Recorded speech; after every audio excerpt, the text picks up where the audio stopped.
నమస్తే, welcome to magazine story. Amaravati New York చేసేస్తాం, Amaravati Beijing చేసి పారేస్తాం, అలా ఇలా కాదు అమరావతిని లండన్ చేస్తాం, అది ఇది కాదు అమరావతిని సింగపూర్గా తీర్చిదిద్దుతాం. 10 ఏళ్ల నుంచి విని విని తెలుగు ప్రజల చెవులు హోరెత్తిపోయాయి. ఇంతకీ చంద్రబాబు అమరావతిని ఏం చేశారు, ఏం చేయలేదు? ప్రజల కళ్ళకే గ్రాఫిక్స్ గంతలు కట్టి అమరావతిలో అవినీతి వ్రతం మాత్రం నాన్ స్టాప్గా చేస్తూ పోతున్నారు. ప్రపంచ స్థాయి రాజధాని అని దశాబ్ద కాలంలో ఊదరగొడుతున్నారు. ఇప్పుడు 1.5 లక్ష ఎకరాలు రాజధానికే చాలవని మరో 50,000 ఎకరాలకు టెండర్ పెట్టేశారు. 1 లక్ష ఎకరాల్లో అమరావతి కట్టడానికి ఎంత ఖర్చు అవుతుందో తెలిస్తే అమరావతి వద్దు, దేవతల రాజధాని వద్దు బాబోయ్ అని ప్రజలు తేల్చి చెప్పేస్తారు. ఎందుకంటే చంద్రబాబు అంచనాల ప్రకారమే లక్షల కోట్ల రూపాయలు కావాలి.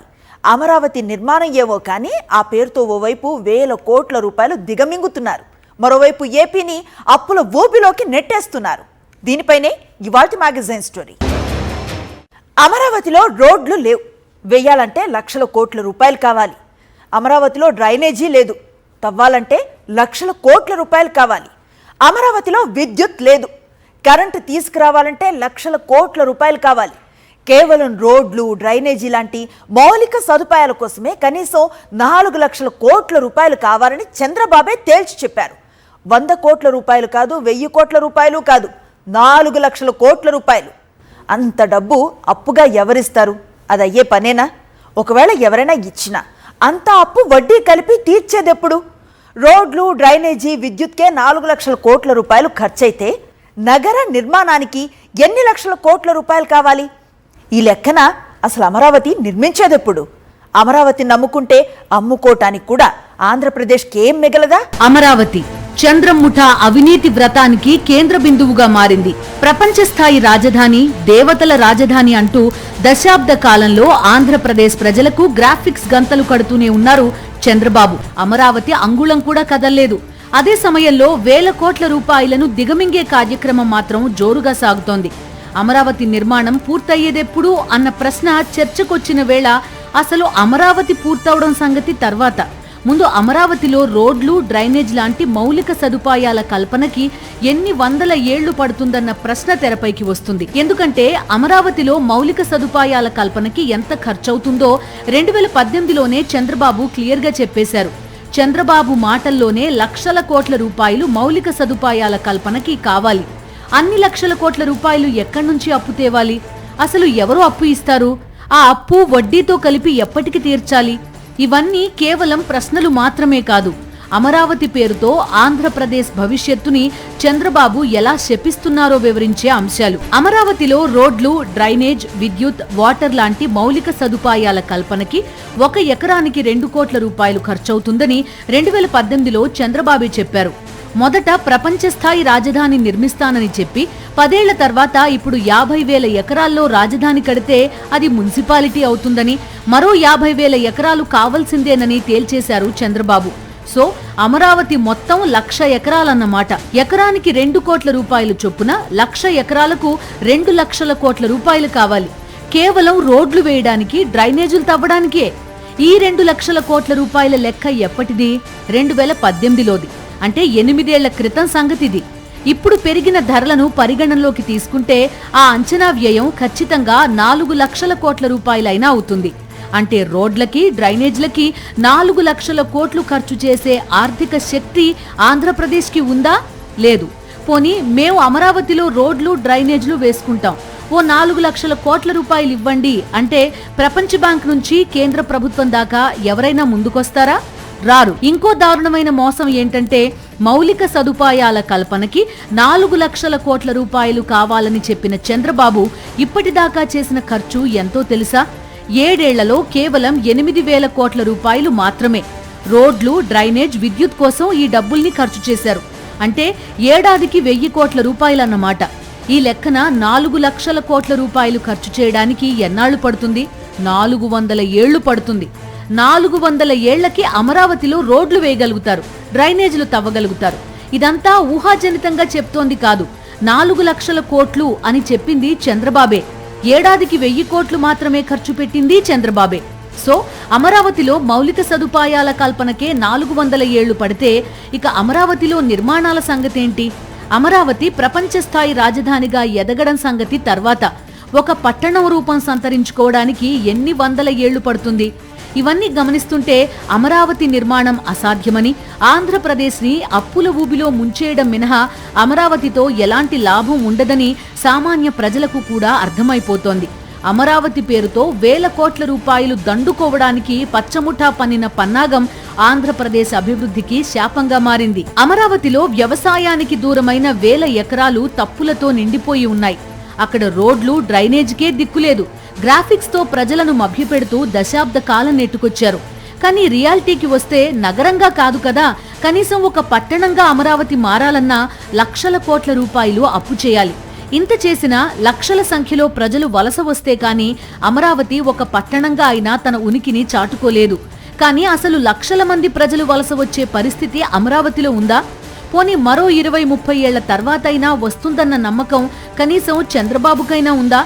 మౌలిక సదుపాయాల కల్పన కోసం ఇప్పుడు చేస్తోన్న ఖర్చుని పరిగణనలోకి తీసుకుంటే అమరావతిలో రోడ్లు, డ్రైనేజీలు పూర్తి చేయడానికే 100 ఏళ్లకు పైగా సమయం పడుతుంది. ఏ కోణాన చూసినా సరే అమరావతిని చూస్తే ప్రజలకు భయం పుడుతోంది తప్ప భరోసా రావడం లేదు. చంద్రబాబు నాయుడు గారు చెప్తున్న దగ్గర అయితే ఇంకా 30-40 ఏళ్ళైనా కన్స్ట్రక్షన్ పూర్తి కాదు. ఒకవేళ కన్స్ట్రక్షన్ పూర్తయినా అక్కడ జనం ఉండే నివాస యోగ్యం అయితే ఉండదు. ఆయన లెక్కల ప్రకారమే ఇన్ఫ్రాస్ట్రక్చర్ డెవలప్మెంట్ కోసమే 2 లక్షల కోట్లు కావాలి. పని చేయడానికి పనికొచ్చే బిల్డింగ్లు వాటి కాస్టే ఒక్కొక్కటి చదరపాడు 14,000తో ఖర్చుతో కోటి సెప్టే కడుతున్నట్టున్నాడు. హైకోర్టు, అసెంబ్లీ, సచివాలయం తీసుకుంటే అంతకుమించి ఏం కట్టట్లా. దాని తర్వాత ఆయన కడుతున్నది ఎమ్మెల్యేలు ఉండడానికి, మినిస్టర్లకు ఉన్నాయేమో నాకు తెలియదు, మినిస్టర్ల కోసం రాజ్భవన్. ఇవి కాక రాజధాని రైతులకు ఇచ్చిన రిటర్నబుల్ ప్లాట్లు. ఆ ప్లాట్లు ఈయన డెవలప్ చేసి పూర్తి కావాలంటే ఈ ట్రంక్ రోడ్లు ఇవన్నీ పూర్తి తప్ప అది కాదు. అది పూర్తి కాంది అవి నివాసయోగ్యం కాదు. చంద్రబాబు నాయుడు గారు పెట్టిన ఆశ, ఏ రైతులు అయితే బాగా వాల్యుబుల్ ల్యాండ్స్ తీసుకున్నారో వాళ్ళకు గిట్టుబాటు కావాలంటే ఆయన చెప్పిన రేటు ప్రకారం 60,000, 70,000, లక్షో గజం పోతే తప్ప వాళ్ళకి గిట్టుబాటు కాదు.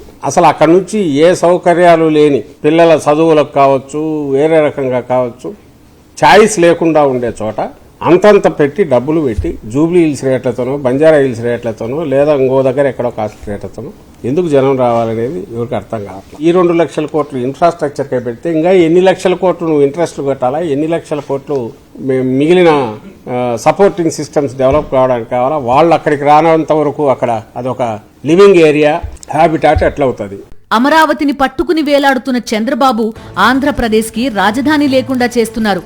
అమరావతి మాటున వేల కోట్ల రూపాయల అవినీతికి పాల్పడుతూ పచ్చముఠా చెలరేగిపోతోంది.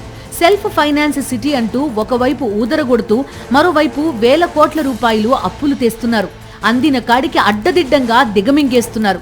అమరావతిలో అడుగడుగునా అవినీతే.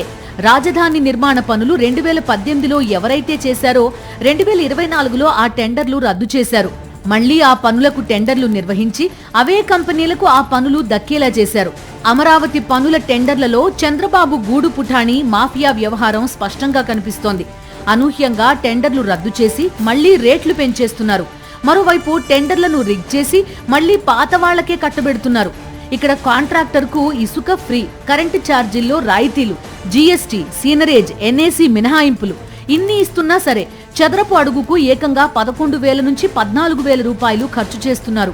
క్యాపిటల్ గా అమరావతి రియాలిటీ సంగతి పక్కన పెడితే దేశంలో అతిపెద్ద స్కామ్ కు చంద్రబాబు అమరావతిని నిజంగా క్యాపిటల్ గా మార్చేశారు. ఇక్కడ ఆర్గనైజ్డ్ గా సాగుతోన్న అవినీతి చూసి ఇంజనీరింగ్ నిపుణులు సైతం ఆశ్చర్యపోతున్నారు. బెంగళూరు, చెన్నై, హైదరాబాద్ లో 5 స్టార్ సదుపాయాలతో కట్టిన రెసిడెన్షియల్ ఫ్లాట్స్ చదరపు అడుగుకు 4,500 రూపాయలు మించట్లేదు. ఇందులో ఇసుక ఉచితం లేదు, ఎటువంటి రాయితీలు లేవు. కానీ రాజధానిలో అన్ని రకాల రాయితీలు ఇచ్చి చదరపు అడుగు నిర్మాణానికి 11,000 రూపాయల నుంచి 14,000 రూపాయలు చెల్లిస్తున్నారు. నిర్మాణాల డిజైన్ల నుంచి కాంట్రాక్ట్ల వరకు ఏ ఒక్క మార్గాన్ని వదలకుండా దోచిపారేస్తున్నారు.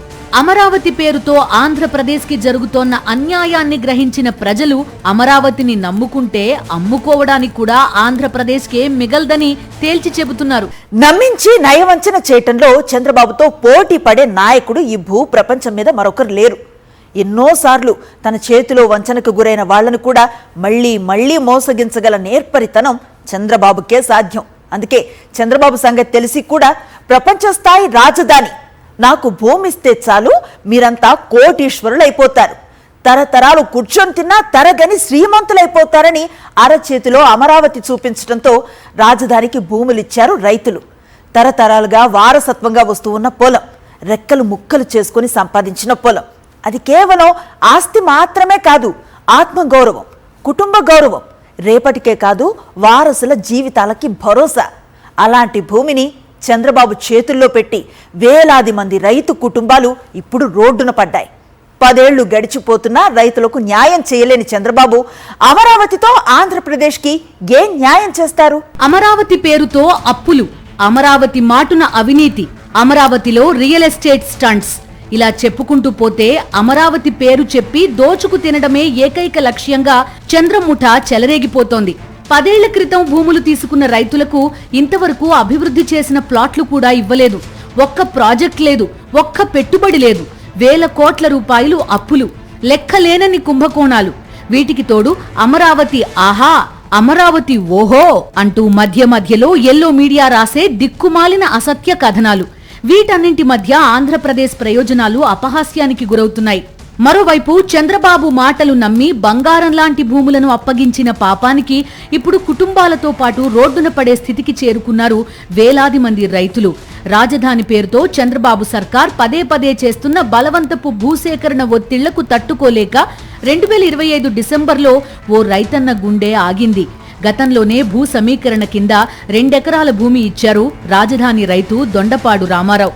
ఆ తర్వాత ఆయన ఉంటున్న ఇంటిని కూడా ప్రభుత్వం రోడ్డు కోసం సేకరిస్తుండటంతో తీవ్రంగా కలత చెందారు. తాను ఇచ్చిన 2 ఎకరాల పొలానికి బదులుగా వాగులో ముంపుకు గురయ్యే ప్రాంతంలో రిటర్నబుల్ ప్లాటు ఇవ్వడంతో మానసికంగా కుంగిపోయారు. ఈ అన్యాయాన్ని ప్రశ్నిస్తూ ప్రభుత్వం నిర్వహించిన సభలోనే ఆందోళనతో కుప్పకూలి ప్రాణాలు వదిలేశారు. చూసుకోండి, మాకు ఎక్కడ ఇస్తారంటే శ్రీరాజు రోడ్డు పొలాలు ఇచ్చాం. సింగపూరాలకు ఇచ్చిన దాంట్లో 2 ఎకరాలు తీసుకొచ్చి వాగులో కొట్టాడు నారాయణ గారు లాడర్ అని. ఎవరు చెప్పుకోవాలి, నీళ్లు పట్టినాయి. మరి ఆయన కొట్టమంటే వాళ్ళు కొట్టింది, ఇంతరోజు నీళ్లు పట్టినాయి. ఈ ఇల్లు ఇచ్చి మేము బొచ్చలు పట్టుకొని బజార్లో అడుక్కున్నాం కదా. అది సింగపూర్ ఆ శ్రీరాజు రోడ్డు అవతల ఉంది. మొత్తానికి ఒకసారి ఎందుకంటే ఎవరి వాళ్ళకి ఇచ్చానుకో హైదరాబాద్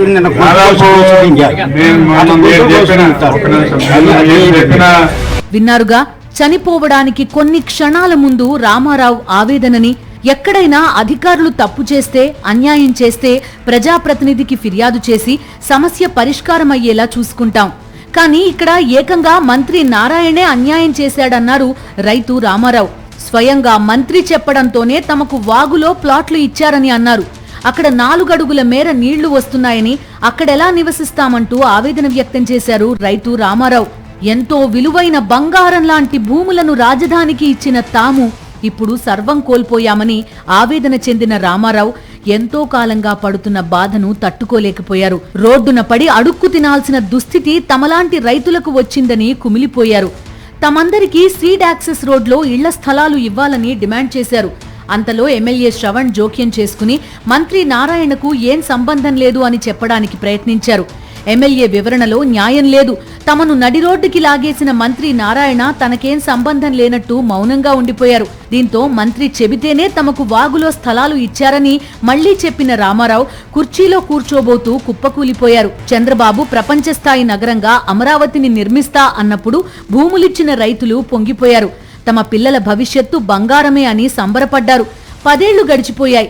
నాడు రైతుల చిన్న పిల్లలంతా ఇప్పుడు ఉన్నత చదువులకొచ్చారు. ఆడపిల్లలు పెళ్లీడుకొచ్చారు. ఇటు చూస్తే పొలం లేదు, అటు చూస్తే చంద్రబాబు ఇస్తానన్న రెసిడెన్షియల్, కమర్షియల్ ప్లాట్లు లేవు.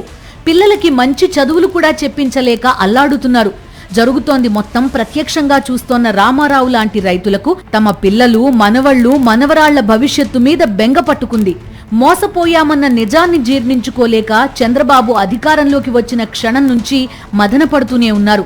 అలా మానసికంగా కుంగిపోతూ నరకం అనుభవిస్తూ మంత్రి నారాయణ ఎదుటే కుప్పకూలిన రైతు రామారావు ఆస్పత్రికి తరలిస్తుండగా ప్రాణాలు కోల్పోయారు. 10 ఏళ్ల క్రితం రాజధానికి భూములిచ్చిన రైతులకు న్యాయం చేయలేదు కానీ ఇప్పుడు మరో 50,000 ఎకరాలు అమరావతికి కావాలంటోంది చంద్రబాబు ప్రభుత్వం. దీంతో వేలాది మంది రైతులు తమ భూములు ఎక్కడ లాక్కుంటారో అని తీవ్ర ఆందోళన చెందుతున్నారు.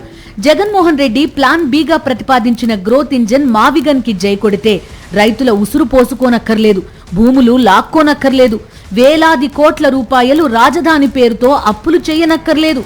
కానీ అమరావతి మాటున అవినీతికి అలవాటు పడిన చంద్రం ముఠా అదే అమరావతి పరిధిలో ఉన్న మావిగన్ని చూసి వణికిపోతోంది. రాజధాని అనేది రాష్ట్ర ప్రజల ఉజ్వల భవిష్యత్తుకి దీపంలా దారి చూపించాలి. అంతేకాని కోట్ల దీపాలు వెలిగించినా భవిష్యత్తు కనిపించని శూన్యతలా రాజధాని ఉండకూడదు. రాజధాని అనేది లక్షల కోట్ల రూపాయల ఆదాయాన్ని సృష్టించే శక్తి సామర్థ్యాలతో ఉండాలి. అంతేకాని లక్షల కోట్ల రూపాయలు అప్పులు తెచ్చి కుమ్మరిస్తే తప్ప రాజధానిలో మౌలిక సదుపాయాలు కూడా తయారవ్వని స్థితిలో ఉండకూడదు. రాజధాని అనేది ప్రజలతో కళకళలాడుతూ ఉండాలి, ప్రజల జీవితాలకు భరోసా ఇస్తూ ఉండాలి. అంతేకాని నగరం నిర్మించిన తర్వాత ప్రజల వలస వస్తారన్న భ్రమల మధ్య రాజధాని తన ఉనికిని చాటుకోకూడదు. క్లుప్తంగా చెప్పాలంటే రాజధాని అనేది ఆ రాష్ట్రానికి గ్రోత్ ఇంజన్లా ఉండాలి, రాష్ట్రానికి గుదిబండలా మారకూడదు. అందుకే ఇప్పుడు ఆంధ్రప్రదేశ్ ప్రజలందరి చూపు మచిలీపట్నం, విజయవాడ, గుంటూరు మీదే ఉంది. చంద్రబాబు ఎప్పుడు చెప్తుంటారే సెల్ఫ్ ఫినాన్స్ సిటీ అని, అది అమరావతి కాదు, ఆ సెల్ఫ్ ఫినాన్స్ సిటీనే మావిగన్. అమరావతి పేరుతో అవినీతి, అప్పులు తప్ప ఏం లేదన్న సత్యం బయటపడిపోయింది. అమరావతి పేరుతో తమను దశాబ్దాలుగా చంద్రం ముఠా మోసం చేస్తోందని 5.5 కోట్ల మంది ప్రజలు గ్రహించారు. ఎప్పుడైతే జగన్మోహన్ రెడ్డి మావిగన్ ప్రతిపాదన చేశారో ఆ క్షణమే ఆంధ్రప్రదేశ్ అభివృద్ధికి, భావి తరాల భవిష్యత్తుకి భరోసా ఇచ్చేది, అండగా నిలిచేది మావిగన్ మాత్రమేనని ప్రజలు అర్థం చేసుకున్నారు. అమరావతి ఆంధ్రప్రదేశ్ కి గుదిబండ అయితే మావిగన్ గ్రోత్ ఇంజన్ అన్న స్పష్టత ప్రజాక్షేత్రానికి వచ్చేసింది. మావిగన్ విషయానికొస్తే అమరావతిలాగా రహస్యాలు, కుంభకోణాలు, అవినీతి, లక్షల కోట్ల రూపాయల అప్పు లాంటివేం లేవు. మచిలీపట్నం వద్ద వైఎస్ఆర్సీపీ ప్రభుత్వం పోర్టు నిర్మాణం చేపట్టింది. మచిలీపట్నం విజయవాడ 6 వరుసల జాతీయ రహదారి, విజయవాడ గుంటూరు మధ్య 6 వరుసల జాతీయ రహదారి ఉంది. విజయవాడ శివార్లలో ఇప్పటికే అంతర్జాతీయ విమానాశ్రయం ఉంది. మావిగన్ పరిధిలో దాదాపు 50 లక్షల మంది ప్రజలు నివసిస్తున్నారు. ఈ ప్రాంతంలో కృష్ణా నదీ జలాలు పుష్కలంగా అందుబాటులో ఉన్నాయి. నౌకాశ్రయం, విమానాశ్రయం సమీపంలోనే ఉండడం వల్ల ఎగుమతులు, దిగుమతులకు అత్యంత అనువైన ప్రాంతం. ఇది ఐటీ వంటి స్మార్ట్ ఇండస్ట్రీస్ తో పాటు భారీ ఎత్తున పరిశ్రమలు పెట్టడానికి అత్యంత అనుకూలమైన ప్రాంతమని పారిశ్రామికవేత్తలు స్పష్టం చేస్తున్నారు. మావిగన్ కారిడార్ ను రాజధానిగా ప్రకటించి అభివృద్ధి చేస్తే అంతర్జాతీయ, జాతీయ, బహుళజాతి సంస్థలు భారీ ఎత్తున పెట్టుబడి పెట్టి పరిశ్రమలు స్థాపించడానికి పోటీ పడడం ఖాయమంటున్నారు. చెన్నై సమీపంలో పోర్టు, విమానాశ్రయం ఉండడం, ముంబైకి సమీపంలో పోర్టు, విమానాశ్రయం ఉండడం వల్లే భారీ ఎత్తున పెట్టుబడులు తరలి రావడంతో ఆ నగరాలు స్వల్పకాలంలోనే మహానగరాలుగా రూపాంతరం చెందాయి. వాటి తరహాలోనే మావిగన్ కూడా మహానగరంగా అభివృద్ధి చెందుతుందని స్పష్టం చేస్తున్నారు. అలానే విజయవాడ, గుంటూరులో అతిపెద్ద రైల్వే స్టేషన్లు అందుబాటులో ఉన్నాయి. రోడ్ల నిర్మాణం కోసం, డ్రైనేజ్ల కోసం, విద్యుత్ కోసం లక్షల కోట్ల రూపాయలు అప్పులు చేయాల్సిన అవసరమే లేదు. మావిగన్ కారిడార్ కు ఏడాదికి 2,000 కోట్ల రూపాయల చొప్పున 10 ఏళ్లలో 20,000 కోట్ల రూపాయలు ఖర్చు చేస్తే చాలు. ఆ 10 ఏళ్లలోనే మహానగరంగా మారుతుందని పారిశ్రామికవేత్తలు విశ్లేషిస్తున్నారు. ఇది లక్షలాది మంది నిరుద్యోగ యువతకు ఉపాధి అవకాశాలు కల్పిస్తుందని స్పష్టం చేస్తున్నారు.